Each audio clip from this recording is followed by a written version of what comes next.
मित्रांनो, जय जिजाऊ जय शिवराय. धर्म म्हणजे मानवतेचा सर्वात गहन पैलू आणि शिवाजी महाराजांचा जीवन प्रवास हा या मूल्यांचा सर्वोत्तम आदर्श आहे. एका बाजूला हिंदवी स्वराज्याचा ध्येयवाद आणि दुसऱ्या बाजूला सर्व धर्म समभावाचा आदर हा द्वंद्व त्यांच्या नेतृत्वाच्या मुळाशी आहे. शिवाजी महाराज धर्मनिरपेक्ष होते का आणि धर्मनिरपेक्षतेचे खरे अर्थ काय आहेत या प्रश्नांची उत्तरे शोधताना आपण जाणून घेऊ की कसे छत्रपती शिवाजी महाराज आपल्या निर्णयांमध्ये सर्वसमावेशक होते. ते हिंदू धर्माचे समर्थक होते तरी सुद्धा त्यांनी इतर धर्माच्या लोकांसाठी न्याय, समानता आणि आदर दाखवला. यावर चर्चा करताना आपण पाहणार आहोत की धर्मनिरपेक्षतेची चार अर्थ. शिवाजी महाराज कोणत्या अर्थाने धर्मनिरपेक्ष नेते होते आणि त्यांचे राजकारण कसे समकालीन इहलोकवादी विचारांशी जुळते. शिवाजी महाराज हे एक आदर्श हिंदू गृहस्थ होते तरी त्यांची विचारधारा केवळ एका धर्मात मर्यादित नव्हती तर सर्व समाजाच्या कल्याणाचा त्यांनी विचार केला होता.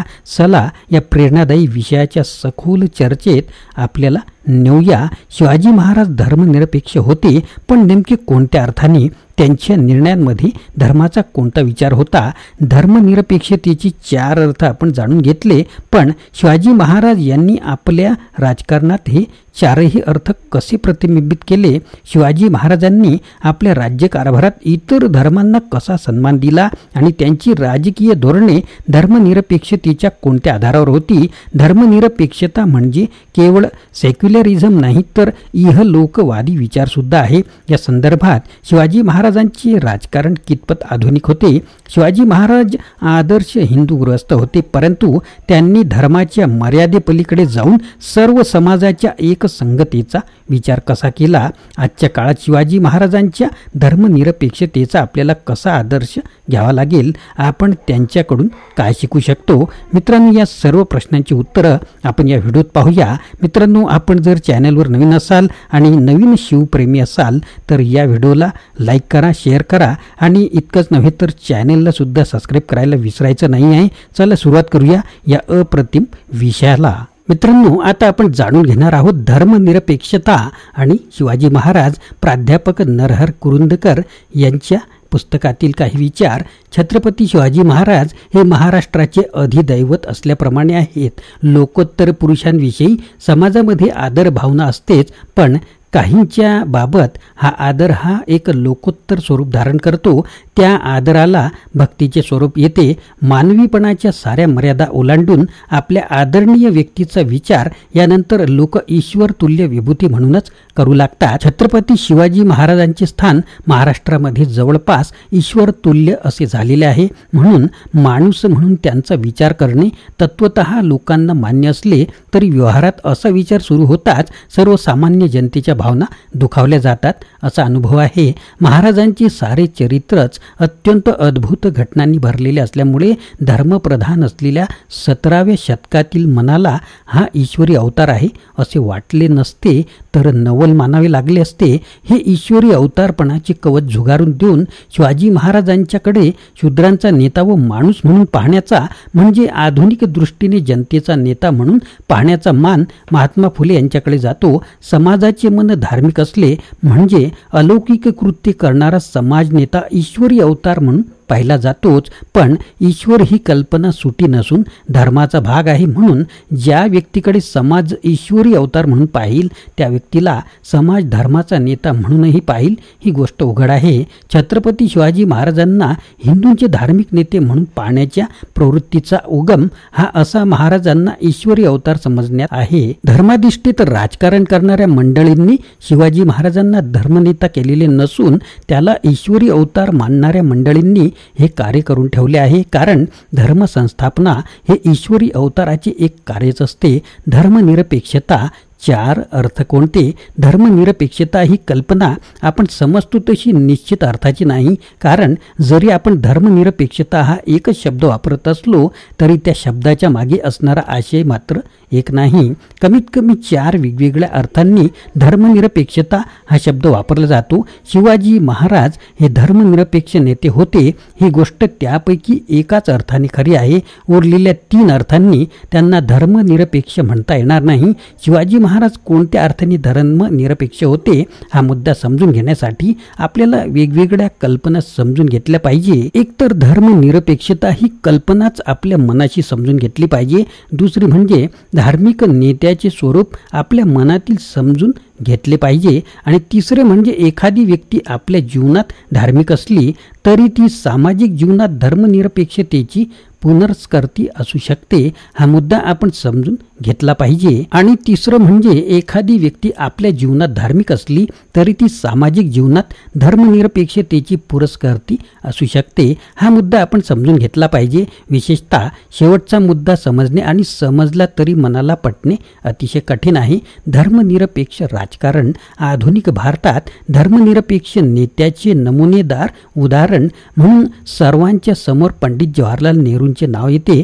पंडित नेहरू हे आधुनिक भारताचे धर्मनिरपेक्ष नेते होते याविषयी माझ्या मनात शंका नाही. ते जसे धर्मनिरपेक्ष होते तसे वैयक्तिक जीवनातही धर्मश्रद्धा रहित होते. यामुळे प्रथम दर्शनी जर वाटत असेल तर हे की धर्मनिरपेक्ष राजकारणाचा नेता हा वैयक्तिक जीवनातही धर्मश्रद्धाविहीन असतो. पण अधिक बारकाईने विचार करता वस्तुस्थिती याहून निराळी दिसते. या देशातील धर्मनिरपेक्ष राजकारणाचे नेते एकटे पंडित नेहरूच नव्हते.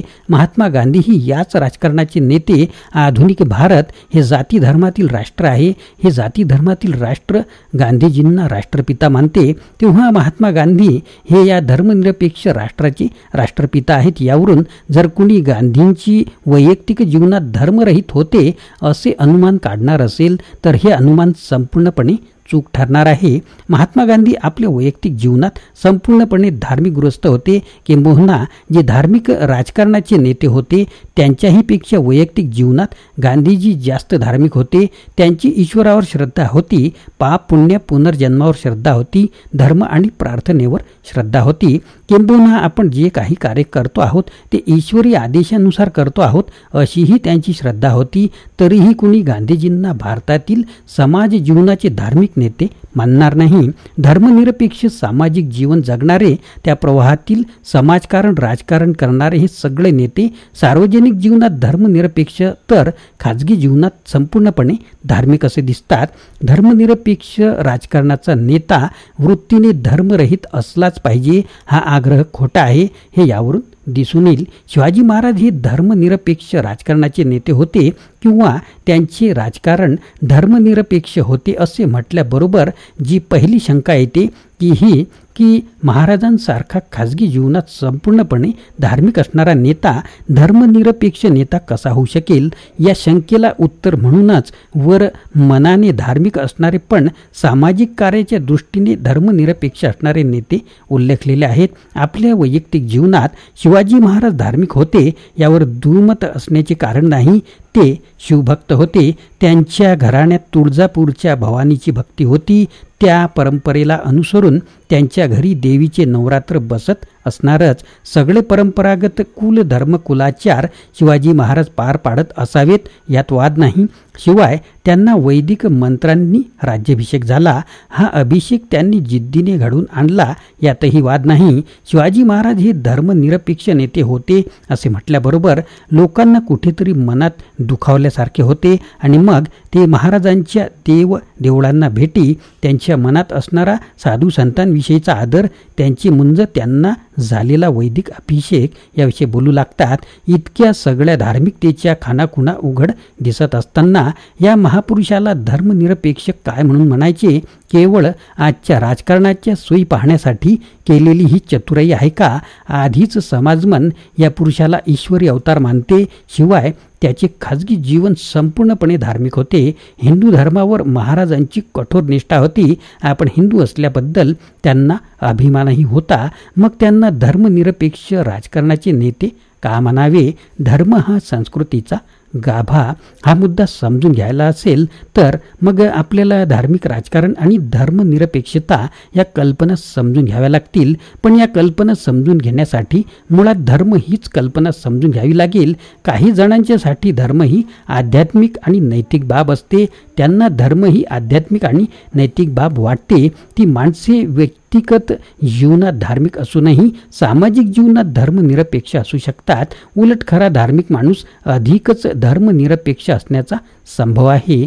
त्याच्या आध्यात्मिक जाणीवा त्याला सर्व मानवजाती इतक्या व्यापक करत असतात. कबीर हे अशा व्यापक अध्यात्माचे उत्तम उदाहरण आहे. कुराणमधील परमेश्वराला रब्बुल मुसलमीन म्हणजे मुसलमानांचा ईश्वर असे म्हटलेले नाही, त्याला रब्बुल आलमीन असेच म्हटलेले आहे. स्वामी विवेकानंदासारखा माणूस ज्या वेळेला सर्व जगातले सर्व धर्म खरे आहेत असे सांगतो, त्यावेळेला तो ते अध्यात्म सांगत असतो. त्यांच्या दृष्टीने धर्म अध्यात्म असतो. त्यांची कहाणीच निराळी असते. शिवाजी महाराज हे धर्मनिरपेक्ष राजकारणाचे नेते आहेत. स्वतः धार्मिक आहेत, पण त्यांच्यासाठी धर्म ही अशी आध्यात्मिक वस्तू आहे. धर्मनिरपेक्षता सेक्युलरिझमचा पर्याय. धर्मनिरपेक्षता हा इंग्रजी शब्द, सेक्युलरिझम याचा मराठी पर्याय, पण मुळात इंग्रजी शब्दाच्या मागेच वेगवेगळ्या कल्पना आहेत. मध्ययुगातील युरोपमध्ये धर्माचा आणि परमेश्वराचा प्रतिनिधी पोप होता. आपल्या स्वतःच्या कक्षेत पोप हा सर्वसमक्ष होता. धर्माने कोणत्या प्रश्नात लक्ष घालावे याबाबतही वहिवाट एकदा ठरल्यानंतर धर्माच्या कक्षेत स्वतः हस्तक्षेप न करता धर्माला पूर्ण पाठिंबा द्यावा हे राजाचे कर्तव्य होते. आणि राजाच्या कक्षेत ज्या बाबी येतील त्यांना धर्म पाठिंबा देत असे.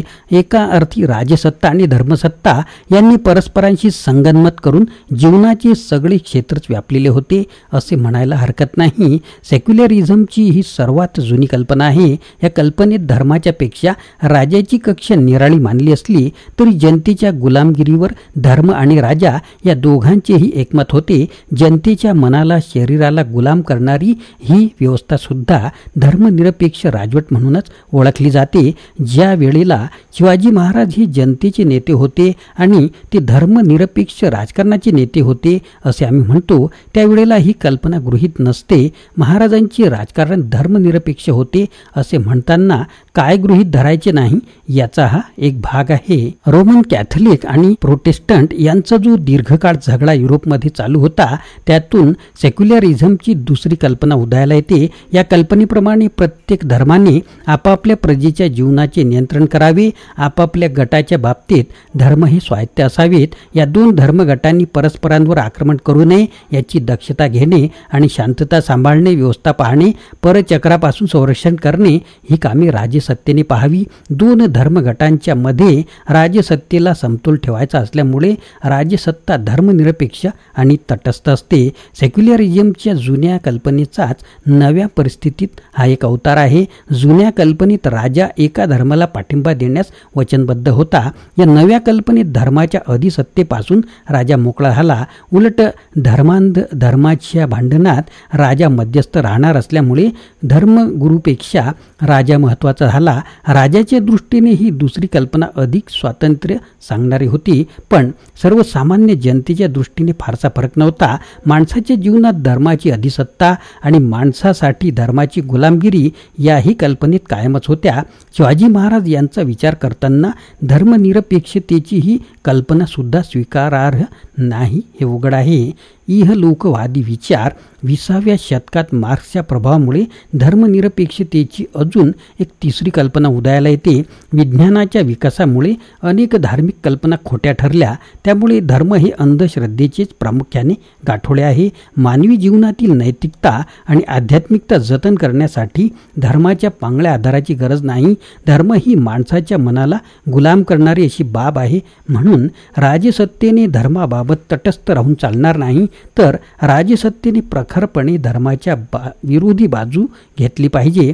धर्मामुळे निर्माण झालेली समाजाची मानसिक गुलामगिरी नष्ट करण्याची जबाबदारी, धर्मावर बंधने घालण्याची जबाबदारी, एकूण म्हणजे सर्व प्रकारचे धर्मखंडन हे शासनाचे दायित्व आहे. या ठिकाणी शासन संस्था संपूर्णपणे धर्मविरोधी असल्यामुळे ती खऱ्या अर्थाने इहलोकवादी होती आणि सगळा विचारच इहलोकवादी होता. समाजवाद्यांची धर्मनिरपेक्षतेची कल्पना अपरिहार्यपणे अशी नास्तिकाशी जोडलेली आहे. पण ही 20व्या शतकातील कल्पना झाली. 17व्या शतकात शिवाजी महाराज या भूमिकेचे पुरस्कर्ते नव्हते. ते स्वतः वैयक्तिक जीवनात अत्यंत धार्मिक होते आणि सर्वच धर्मांविषयी त्यांच्या मनात आदर होता हे उघड आहे, तेव्हा ही तिसरी कल्पनाही शिवाजी महाराजांच्या बाबत लागू पडत नाही. शिवाजी महाराजांना धर्मनिरपेक्ष नेते म्हणताना ही तिसरी कल्पना काही जणांच्या डोक्यात असते म्हणून ते विरोध करतात. धर्म माणसाच्या समंजसपणाची खूण. पण सेक्युलरिझमची अजून एक चौथी महत्त्वाची कल्पना आहे. आधुनिक भारतात महात्मा गांधींनी या कल्पनेभोवती सारे भारतीय राजकारण उभे केले. भारतीय संविधान या चौथ्या कल्पनेवर आधारलेले आहे. आपले माजी राष्ट्रपती डॉक्टर राधाकृष्णन हे संविधान सभेचेही सभासद होते. त्यांनी या धर्मनिरपेक्षतेचे मोठे मार्मिक वर्णन केलेले आहे. त्यांच्या आधीचे राष्ट्रपती राजेंद्र प्रसाद, नंतरचे राष्ट्रपती डॉक्टर झाकीर हुसेन या दोघांचीही कल्पना राधाकृष्णन यांच्यासारखीच होती. राधाकृष्णन यांनी असे म्हटले आहे की आम्ही धर्म हा माणसाच्या समंजसपणाची व स्वातंत्र्याची खूण मानतो. धर्म ही एक अशी आध्यात्मिक जाणीव आहे की तिच्यामुळे माणूस स्वतःच्या पशुत्वापासून मुक्त आणि स्वतंत्र होतो आणि त्याबरोबरच सर्वांचे स्वातंत्र्य तो आपले स्वातंत्र्य इतके महत्त्वाचे मानू लागतो. म्हणून सर्व धर्मांविषयी समान आदर व व्यक्तीच्या स्वातंत्र्यावर श्रद्धा ही आमच्या धर्मनिरपेक्षतेची महत्त्वाची गमके आहेत. धर्मनिरपेक्षतेची ही कल्पना अनेक दृष्टीने महत्त्वाची आहे. ही कल्पना व्यक्तीच्या स्वातंत्र्यावर आधारलेली आहे आणि म्हणून धार्मिक चालीरीतींनी निर्माण केलेल्या व्यक्तीच्या गुलामगिरीला नाकारणारी अशी ही कल्पना आहे. तरीही माणसांना या कल्पनेत धर्मश्रद्धेचे स्वातंत्र्य आहे. सर्वांना समान न्याय व प्रतिष्ठेचे आश्वासन आहे. धर्म ही परलोक कल्याणाची बाब आहे. तो व्यक्तीच्या खाजगी जीवनाचा भाग आहे हे या ठिकाणी गृहीत आहे. या कल्पनेत धर्माला नीतिमूल्य म्हणून मान्यता असते. सर्व धर्मांच्या विषयी आदर हे या कल्पनेची वैशिष्ट्य असते. शिवाजी महाराज व्यक्तिगत जीवनात धार्मिक असूनही धर्मनिरपेक्ष नेते आहेत असे म्हणताना ही भारतीय संविधानाने पुरस्कारलेली चौथी कल्पना डोळ्यासमोर असते. हा सम्राट अशोक आणि विक्रमादित्याचा आधुनिक भारताशी सांधा आहे. अकबर आणि शिवाजी हेही या प्रवाहात येतात. या प्रवाहात शिवाजी महाराज हे निर्णायक महत्त्वाचे स्थान आहे. पण या ठिकाणी निर्णायक महत्त्व शिवाजी महाराजांचेच आहे. ही गोष्ट आपण समजून घेतली पाहिजे. ज्या राजकीय परिस्थितीच्या विरुद्ध त्यांचा उठाव होता त्या राजकीय परिस्थितीत राजकीय, सामाजिक आणि आर्थिक गुलामगिरी होतीच. पण मध्ययुगातील धार्मिक जीवनात सर्वच प्रश्नांना धार्मिक संदर्भ येत असे आणि म्हणून धार्मिक अत्याचार, आक्रमण आणि अन्याय यांची ही फार मोठी परंपरा शिवाजी महाराजांच्या समोर होती. या संदर्भात शिवाजी महाराजांचा उदय होतो. त्यामुळे त्यांच्या ठिकाणी प्रतिक्रिया म्हणून सुडाची भावना जर दिसली असती तर तिचे समर्थन करता येणे सहज होते. पण शिवाजी महाराजांच्या जीवनात सुडाच्या कल्पनेला जागा नाही. मुसलमान साधू संत त्यांनी आदरणीय व वंदनीय मानले. हिंदू साधू संतांनाही ते आदरच करत. त्यांनी देवळांचे संरक्षण केले पण मशिदीचेही संरक्षण केले. पीर, दर्गे आणि मशिदी यांना चालू असणारी जुनी इनामे त्यांनी चालू ठेवली. नवी इनामेही करून दिली. कोणत्याच धार्मिक आक्रमणाला त्यांच्यासमोर जागा नव्हती. शत्रूंच्या स्त्रियाही हक्काची संपत्ती मांडण्याचा तो काळ होता. पण महाराजांनी अत्यंत कठोरपणे स्त्रियांचे अब्रू जतन करण्याचा प्रयत्न केला.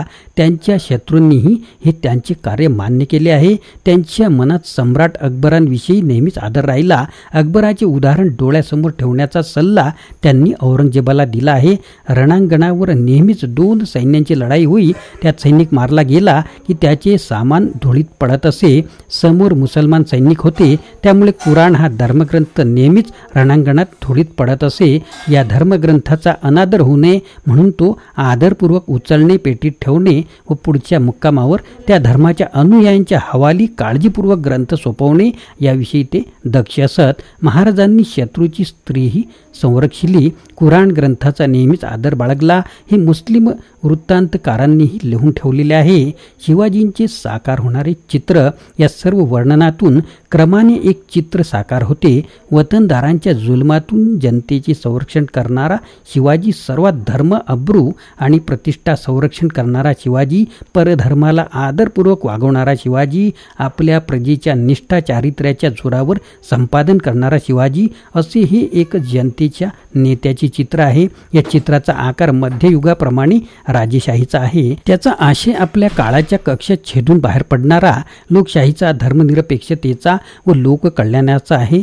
शिवाजीने वैदिक मंत्रांनी राज्याभिषेक करून घेतला एवढेच आपण पाहतो. देवळे बांधणे, दानधर्म करणे, यज्ञ करणे, स्मृतींचा कायदा लागू करणे या असल्या परंपरावादात त्यांनी कधीही रस घेतला नाही हे आपण विसरून जातो. हे सगळे शिवाजी महाराजांचे व्यक्तिमत्व समजून घेताना सूड बदला असल्या प्रकारच्या कल्पना मागे सोडून देऊन आपल्याला पुढे जावे लागते.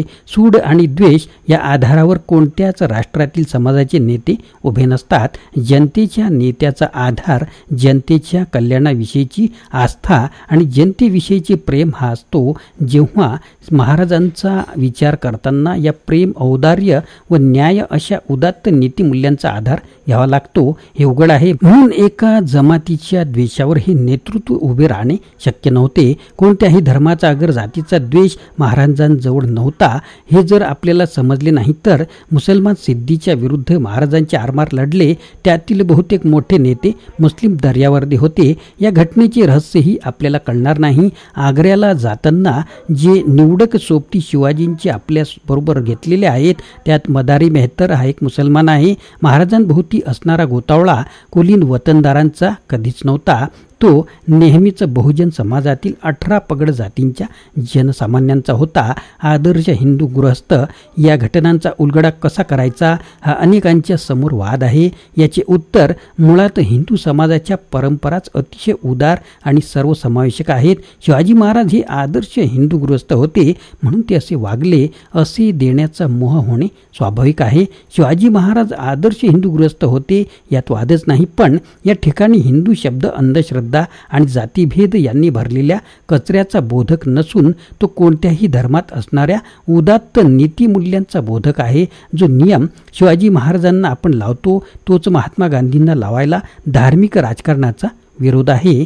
गांधींचेही राजकारण उदार आणि उदात्त नैतिक मूल्यांवर आधारलेले होते. पण त्यांचे जीवनही एका आदर्श हिंदूंचे आहे आणि धार्मिक राजकारणावर श्रद्धा ठेवणाऱ्यांना कधीच वाटणार नाही. एकच औदार्य, एकच उदात्तता दोन्ही ठिकाणी दिसत असताना एकाला आदर्श हिंदू आणि दुसऱ्याला हिंदूंचा शत्रू असे समजण्यात येऊ लागले म्हणजे प्रश्न मग थोडा गुंतागुंतीचा होतो. शिवाजी महाराजांनी आपल्या राज्यातील अहिंदू प्रजा सहन केली, तिचे अस्तित्व क्षम्य मानले. इतकंच तर जर इतिहास असता तर मग सर्वसामान्य हिंदूंच्या परंपरेप्रमाणे ते चांगले इतके सांगून या विषयाचा निरोप घेता येणे शक्य होते. महाराज उदासीन नव्हते. मुस्लिम प्रजेचेही हक्क सुरक्षित राहावेत, त्यांचा पैतृक धर्म त्यांना स्वाभिमानपूर्वक प्रतिष्ठेने पाळता यावा याबाबत दक्ष आणि जागरूक होते.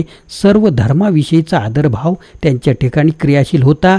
ती परधर्माची उपेक्षा नाही. स्वतःच्या धर्मावर प्रेम करता करता जर सर्वच धर्मांच्या विषयी नितांत आदरभावापर्यंत महाराजांचे मन पोहोचले असेल तर 17व्या शतकातील धर्मश्रद्ध वातावरणात महाराजांच्या रूपाने धर्माचे नाव घेऊन परंपरेची गुलामी उभी नव्हती तर धर्माच्या नावाने नैतिक माणसाचे स्वातंत्र्य साकार होत होते असे आम्ही म्हणतो. शिवाजी महाराजांना आम्ही मध्ययुगातील हिंदूंचे धार्मिक नेते न मानता धर्मनिरपेक्ष राजकारणाचे जनतेचे नेते मानतो. त्याचा अर्थ आता स्पष्ट व्हायला हरकत नाही. मित्रांनो, मी जे काही बोललेलो आहे ते सर्व काही शिवराज मुद्रा या पुस्तकातून घेतलेले या आपल्या प्राध्यापकांचे सर्व विचार आहेत. यात शिवाजी हा जो नावाचा उल्लेख आलेला आहे, एकेरी उल्लेख, हा सुद्धा या पुस्तकातील शब्दात आहे. जसाचा तसा मी इथे आपल्याला वाचून सांगितलेला आहे. मित्रांनो, आपण जाणून घेतले प्राध्यापक नरहर कुरुंदकर यांचे विचार. शिवाजी महाराजांचे जीवन म्हणजे एक विलक्षण उदाहरण आहे जिथे राजसत्ता आणि धर्म यांचे संतुलन अत्यंत कुशलतेने साधले गेले. एका बाजूला ते आदर्श हिंदूग्रस्त होते तर दुसऱ्या बाजूला त्यांनी आपल्या राजकारणात धर्मनिरपेक्षतेचे चारही पैलू जपले. त्यांच्या सर्व समावेशक धोरणामुळे ते सर्व धर्म समभावाचे प्रतीक ठरले. धर्मनिरपेक्षतेचा खरा अर्थ म्हणजे केवळ एका धर्मावर आधारित राज्य न चालवता सर्व धर्मातील लोकांना समान संधी आणि न्याय देणे. शिवाजी महाराजांनी हेच सिद्ध केले की राजकारणातला धर्माच्या मर्यादित न अडवता सर्वांना एकत्र घेऊन न्याय व सुव्यवस्था कशी राखता येते त्यांच्या या नेतृत्वातून आपण शिकण्यासारखे बरेच काही आहे. शेवटी शिवाजी महाराजांनी दाखवलेला मार्ग आजही आपल्या समोर धर्मनिरपेक्षतेचा आदर्श ठेवतो. आपण या धड्यांमधून आपल्या जीवनात ते कसे उतरू शकतो? आपणही आपल्या समाजात सर्व धर्म समभाव, न्याय आणि समानतेचा आदर कसा ठेवू शकतो? हे प्रश्न आपल्याला विचार करायला लावणारे आहेतच. शिवाजी महाराजांनी आपल्याला दिलेली शिकवण म्हणजे सर्व मानव जातीला एकत्र बांधणारी मूल्ये, धर्मनिरपेक्षता, सहिष्णुता आणि समंजसपणा या विचारांसोबत आपली पुढील वाटचाल कशी असेल त्यावरच आपल्या समाजाचे भविष्य अवलंबून आहे. मित्रांनो, हे सर्व विचार प्राध्यापक कुरंदकर यांनी मांडलेले आहेत. हे विचार कसे वाटले नक्कीच कमेंट बॉक्समध्ये कळवा आणि नवीन असाल तर चॅनलला सबस्क्राईब करायला विसरू नका.